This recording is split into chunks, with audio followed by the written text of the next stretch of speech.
就都有啲 emotional 啦。即係雖然我就唔係真係，即係北韓唔係真係我鄉下，但係我去呢個地方都30幾次，就係有啲感受嘅，係啦。係你就係代表我們最幸福咁樣咯，真係真係。喂，你先塔門幸福，但係你要講下咧，就係喂今次係疫情之後係咪第一次翻去啊？係啊，其實我哋都係即係叫做香港第一個旅行團翻去。咁其實件事好得意嘅。2月中咧，佢本身北韓都冇任何宣佈話可以即係旅客去翻嗰度咧，就突然間佢揾我咯，就話我哋可以2月尾咧去一個考察嘅方式就去北韓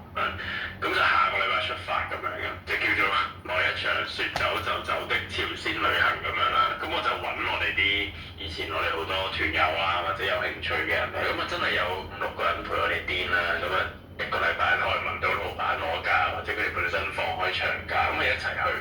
就我哋6、7個人咧就去咗北韓東北部啊，一個叫做羅尖經濟特區嘅地方，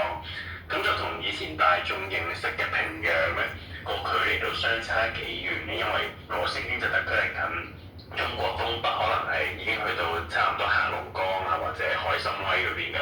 距離上，亦都唔係同大眾好近。